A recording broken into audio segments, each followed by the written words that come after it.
Hello everybody, this is Bobby Mills with theindependent.com with another version of A View from the Top. Today we're at Central Catholic High School in Grand Island with Superintendent Jordan Engle. Jordan, welcome. Thanks, Bobby. Thanks. Always a pleasure. Hey, thanks a lot for taking time out of your busy schedule.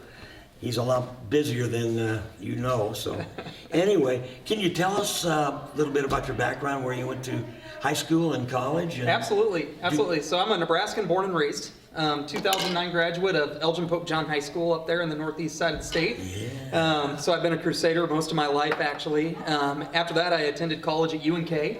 I have 3 degrees from UNK, my bachelor's in math education, a master's in math, and a master's in educational administration. So, and my wife is a 2-time Loper alum, so we have 5 degrees, and they have all of our money, it turns out. There's a trade-off that happens there, but we're both educators, and we both went into college knowing that a career in education was probably in the future for both of us. And we've just been so blessed by this opportunity to come and serve in Grand Island. As a Catholic school graduate, I kind of always had it in the back of my head that I was going to serve Catholic schools in some capacity down the line. Didn't really know where that was going to take me coming out of college when I accepted a job at Sutton High School and taught math there for 5 years.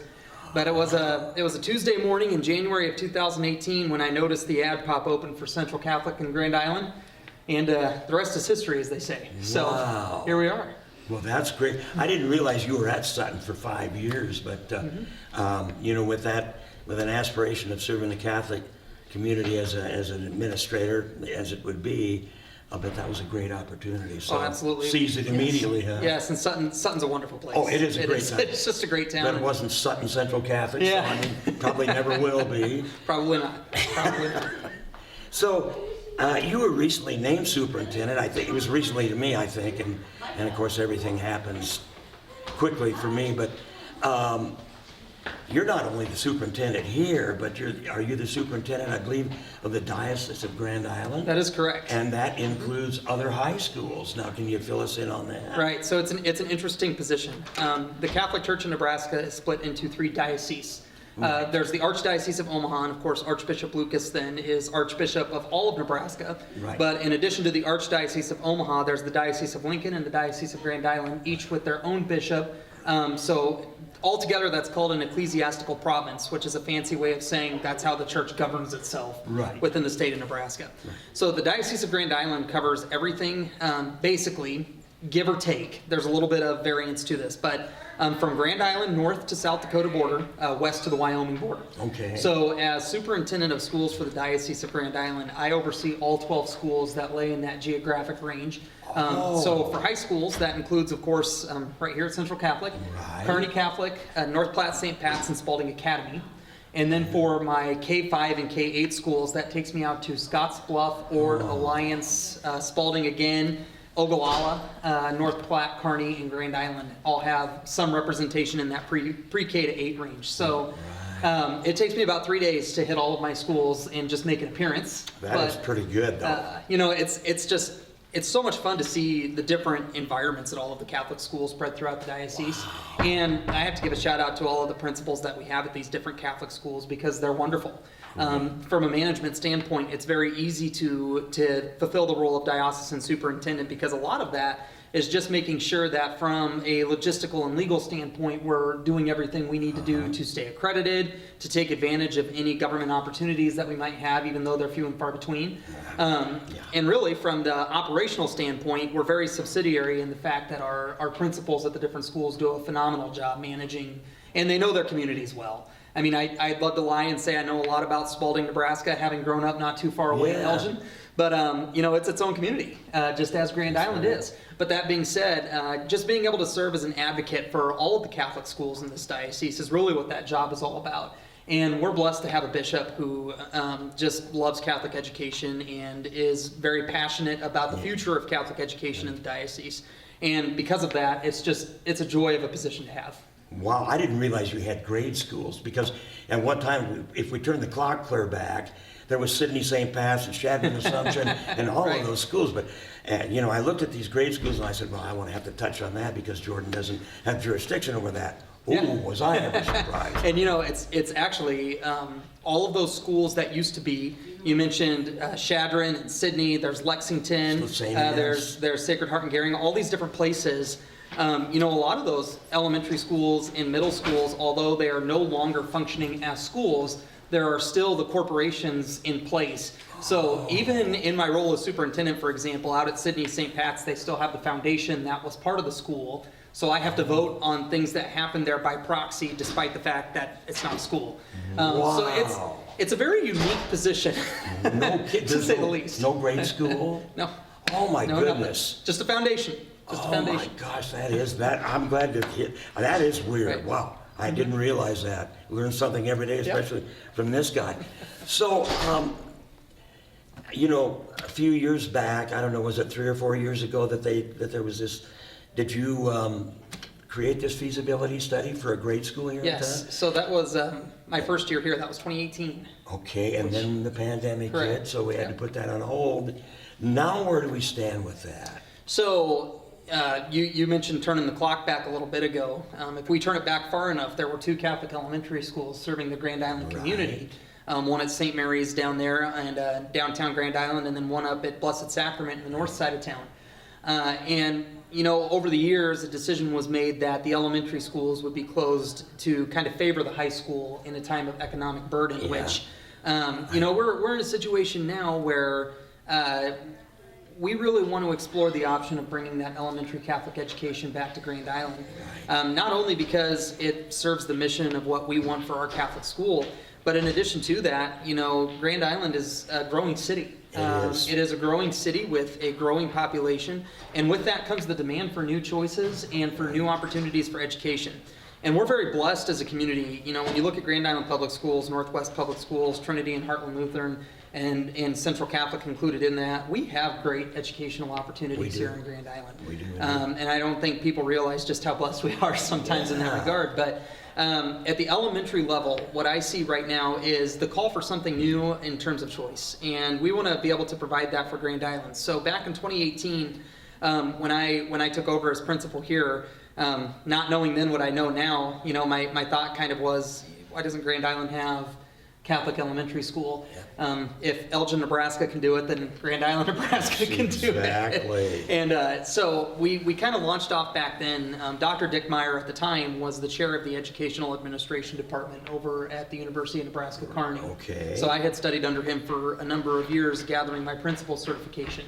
And he has done consultant work in the past in these types of studies where he goes out and works either independently or with a group to gather opinions on bond issues, for example, in the public school sphere. Right. So ours is kind of unique because there just, simply put, aren't very many Catholic schools opening outside of your major metropolitan areas. Amen. So Dr. Meyer took this on kind of as a leap of faith, but he was able to go out in 2018 into 2019 and garner just an amazing response rate from the community of Grand Island. Over 1,000 of these surveys were filled out. By families of GICC, by parishioners at the Catholic parishes, from people that have no connection to the school whatsoever. And in that initial round of surveying, we found a 90% favorability rating for a Catholic elementary school in Grand Island, which is really unheard of. Unheard of. And then, as you mentioned, everything kind of got turned upside down about a year later. Yes. And, coming out of the pandemic, a dear friend of mine, Father Jim Golka, who is now Bishop Jim Golka, was helping us lead the charge for that Catholic elementary school again. And he was just such a blessing in this process because of his ability to unite people and to speak to the mission of this school as an alumni, as a Catholic priest, as a now bishop. And it hurt when he got moved. It's such a blessing for us to say that we have an alumnus here who's serving as a bishop, but at the same time, that took a little bit of wind out of the sails. But over time, especially during the year 2021, it's almost as if God and the universe and whomever kind of brought this back to order. It started with subtle nudges of people calling and saying, hey, where are we at on this? Good. Hey, where are we at on this? And then it turned into not so subtle nudges of, people who are very involved in the school and who have been very philanthropic in the past here at Central Catholic, coming in and saying in no uncertain terms, now is the time why aren't we started on this? I think I would agree with that as an outsider, but Right. So now what we've done is we've hired the Steyer Group out of Grand Island, who's actually been the group that has led 2 of the capital campaigns here in the past. Most notably, they led the capital campaign that allowed us to add on the new gymnasium on the south side of the school in your backyard, as a matter of fact. Yes.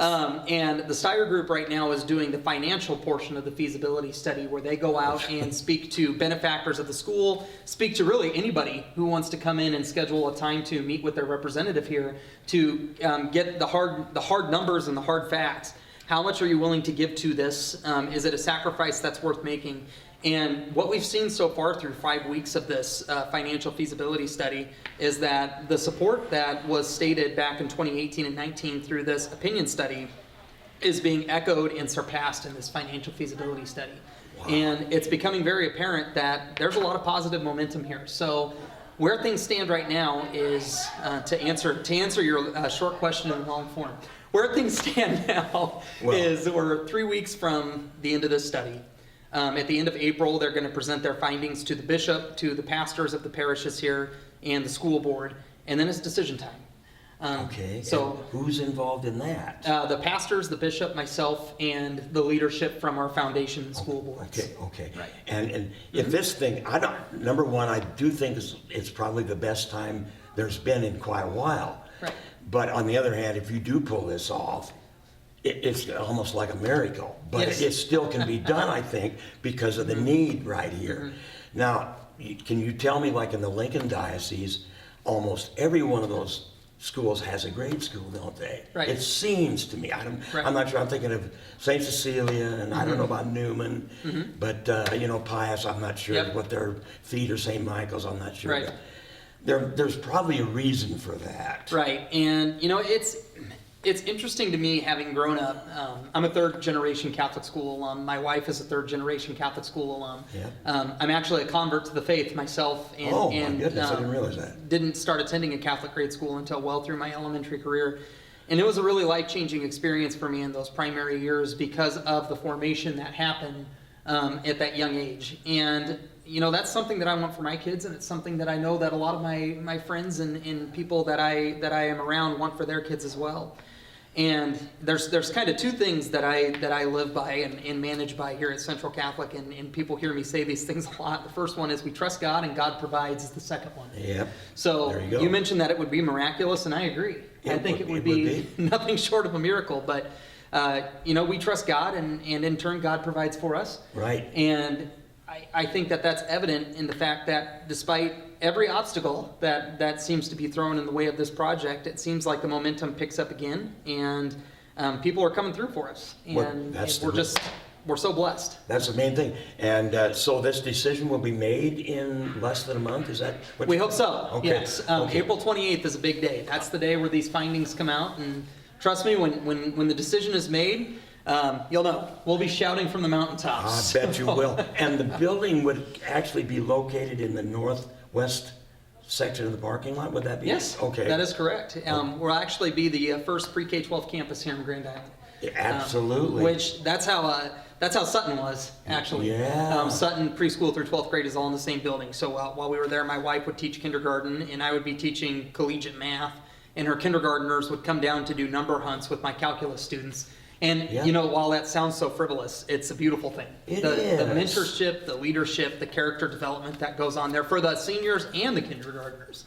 There's a lot of research behind it that supports it. And it's just an exciting opportunity for families. It's something new and different. And it's also just, I think it's the next chapter of Central Catholic, Bobby. I really do. Boy, that would be amazing, because all of these small communities I go to for football games, that the K-12 thing, they're so close-knit. It's just a big family. I hope it happens.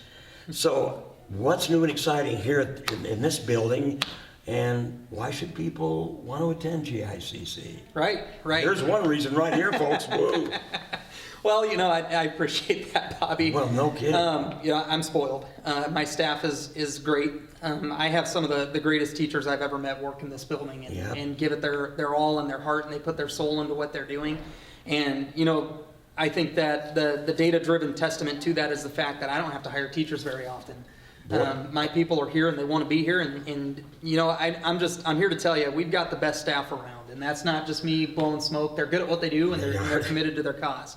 But in addition to that, when I just look at the small class sizes, the conservative values, and then the numbers speak for themselves. Our kids do amazingly well in the classroom, and they do amazingly well in their activities. And our staff commits to that high level of excellence in everything that we do here at Central Catholic, whether it be something as simple as, you know, 6th grade PE, we're going to give it our all and do our best every single day, or if it's high school and we're following all of our activities as they do great throughout the year. And everything in between, that level of excellence is something that we strive for here. And we, you know, when you look at the NSAA Cup 3 of the last 4 years, ACT averages in the mid-20s, we're really achieving a lot of our goals, and at the same time, we're putting in those Christian values and conservative values into our students. I'm proud of everything our school does, but when when it comes down to it, you know, the only way to really see it yourself is to see it yourself. Yep, exactly. So, you know, anytime someone wants to see the school, stop in. I love meeting new people. I'm sure you'd be glad to show them around. You know, I love showing people our building because it's come a long way in a short period of time with building projects. Ask the guy who graduated in '67 from here. But I love showing off what Central Catholic's all about. And you know, come in, send your kid with me for half a day. And I'll show them around and give them a taste of what life as a Crusader is like, and then you make a decision that's best for your family. And for some people, that means that they want to be a part of this, and for others, they might say, you know, we're going to hold off, and that's all right. But you never know until you know. That's right. And I think if you brought a young person in here, the decision would be made before they get out of the building. So anyway. So, like I said, is there anything new as far as going on here? I know that one thing I wanted to touch on was a lot of the people that retire from the public school system end up over here doing part-time work. You know, this is great over here. I can't believe it. You know, I retired from the public school systems and came here too. I was just 26 when that happened, so it's a little bit different. No, you know, we do get a lot of them. They're called double dippers, and they're called that, of course, because they get their public employee retirement and then they come over here and work. But you know, the experience that they bring with them and the expertise that they bring with them is just unmatched. And I'm so appreciative that they're really even considering that, because we're in a time where teacher shortages are so extreme. And you know, we haven't had an issue hiring. We just haven't. With the exception of foreign language, which is a huge issue nationwide at the moment. We have fully staffed ourselves for next year, so good. We're excited for that. And my hope is that as time goes on, you know, people that are retiring from the public school system that feel like they still have more to offer continue to consider coming over here to Central Catholic, because we love having them. Why not? And a double dipper thing's pretty good for finances too. So, what's in the future for Central Catholic other than hopefully the grade school being added over there? Can you see that this ever growing into a large class C1 school? Maybe when I was at school here, we were class B, but the numbers were different. Right. The numbers, you know, the classifications were different. So right now it would probably be a big C1 school, I guess. Right. Can you see that kind of growth in the next 10 years, 5 years? You know, that's one of those things that's just so hard to project. Oh, I know it is. We kind of live a year at a time in terms of projections. What I can tell you is that next year's 6th grade group is going to be, I think they're going to enter in August as the largest class in the school. Okay, that's and my hope is that momentum continues to carry. During my 4 years here, each subsequent class has gotten larger. We hope to continue writing that. And you know, my biggest metric that I see, Bobby, that really speaks volumes to me is student retention, because in a community where choice is an option, you're going to have people move from school to school. That's just part of the reality of having multiple schools in the same town. But our student retention level is incredibly high right now, in the neighborhood of 98 to 100%, depending on the semester. So that means that, you know, what we're offering works. And what we're offering is achieving the goals that we want it to achieve. And if it's not, you know, we do everything we can to hear from our parents through surveying, through data points, and we adjust. And it's kind of an adapt and survive mentality, but what we're finding is that a lot of what we're doing doesn't need to be adapted because our students are achieving at such a high level. So they must be, and maybe you want to keep it at this size, because this is a great size. And when you're retaining 98%, you're doing a good job.